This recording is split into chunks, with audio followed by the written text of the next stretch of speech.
اعوذ باللہ من الشیطان الرجیم بسم اللہ الرحمن الرحیم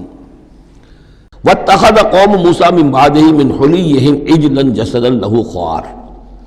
اور بنا لیا موسیٰ کی قوم نے ان کے بعد،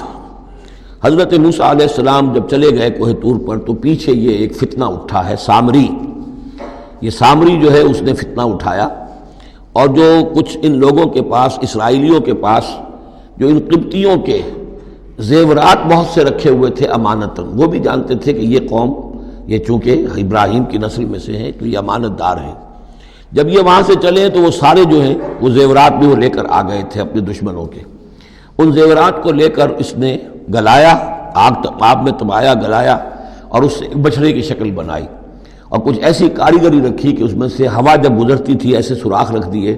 کہ اس میں سے ایسی آواز آتی تھی جیسے کہ بچھڑا جو ہے وہ بول رہا ہے، اور اس نے کہا یہ ہے تمہارا خدا۔ یہ موسیٰ تو بھول گیا، موسیٰ کو مغالطہ ہو گیا، وہ کہاں گیا ہے، کس خدا سے ملنے گیا، خدا تو یہ ہے۔ اور اس میں بھی ایک اور بات دوسری جگہ پر آ جائے گی، یہاں تو نہیں ہے، کہ حضرت موسیٰ علیہ السلام اصل میں اپنے اشتیاق اور محبت اور شوق اور جذبے کی وجہ سے قبل از وقت چلے گئے تھے، جو وقت معین تھا کوہ طور پر آنے کا اس سے پہلے۔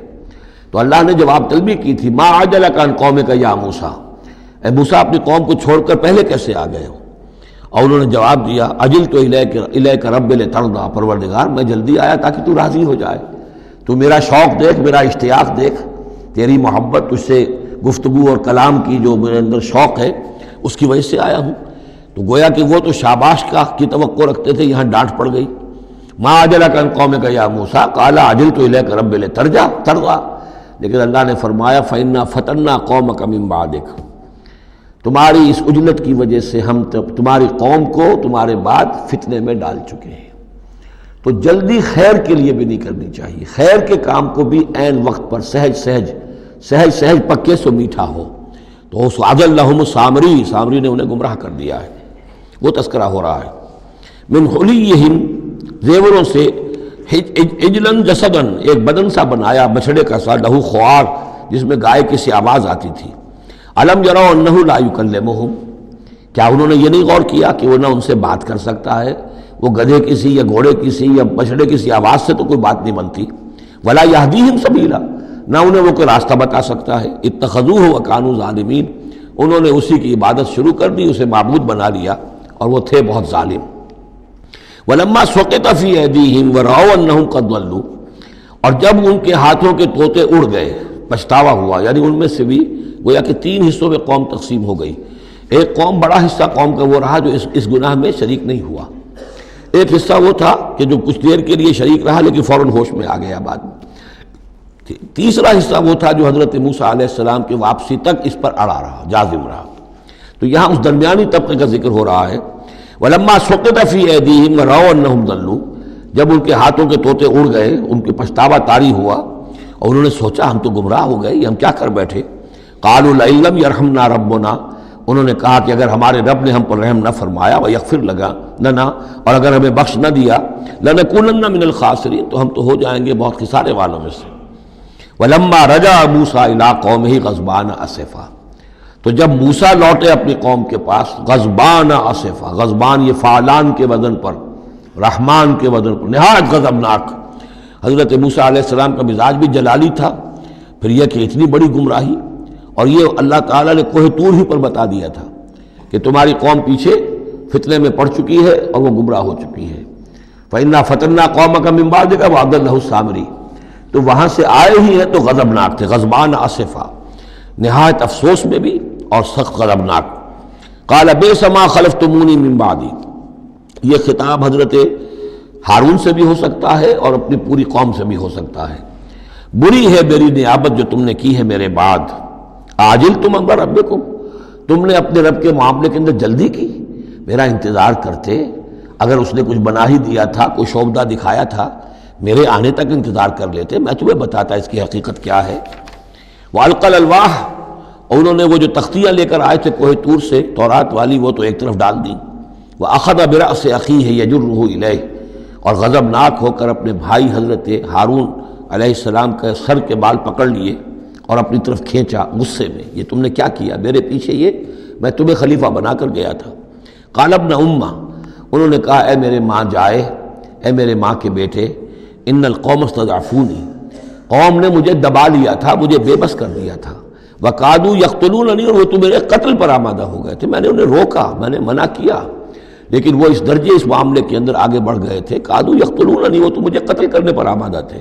فلا تشمت بی الاعداء، تو دیکھیں اب مجھ پر آپ دشمنوں کو ہنسنے کا موقع نہ دیں۔ ایک تو آپ کے پیچھے انہوں نے مجھے دبایا، میری توہین کی، مجھے قتل کرنے تک پر آمادہ ہو گئے، اب وہ دیکھیں گے کہ موسیٰ بھی آئے ہیں تو میرے بال آپ پکڑ کر کھینچ رہے ہیں اور میری توہین کر رہے ہیں، تو اس پر تو دشمن اور ہنسے گا۔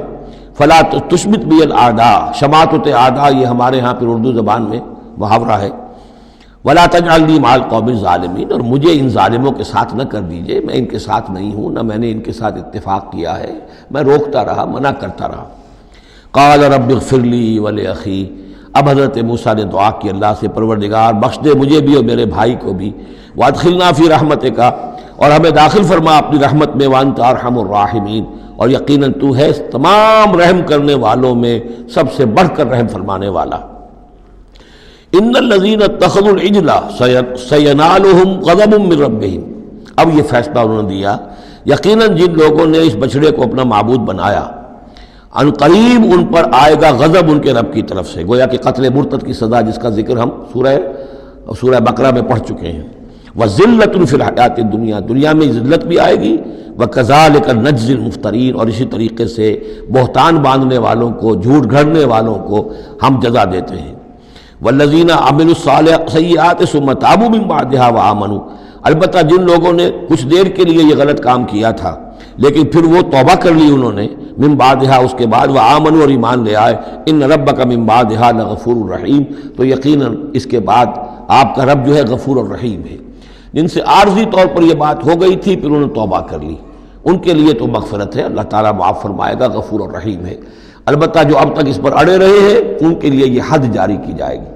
یہ بالکل ایسے ہی جیسے سورہ مائدہ میں ہم نے پڑھا ہے محاربے والی آیت میں، کہ اگر کوئی ڈاکو ہیں، راہزن ہیں، کوئی ملک کے اندر فساد مچا رہے ہیں، تو اگر اس سے پہلے کہ تم ان پر قابو پاؤ اگر وہ توبہ کر لیں تو پھر ان کے لیے معاملہ اور ہوگا، پھر ان کے ساتھ نرمی بھی ہو سکتی ہے، معاف بھی کیا جا سکتا ہے، لیکن اگر قابو پا لو تو پھر ان کی سزا بہت سخت ہے،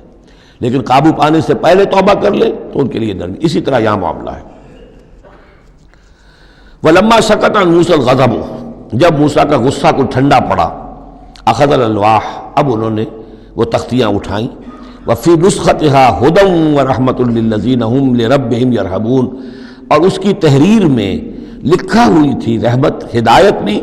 اور رحمت بھی ان لوگوں کے حق میں جو اپنے رب سے ڈرتے ہیں، اپنے رب کا تقوی اور خوف رکھتے ہیں۔ صدق اللہ العظیم۔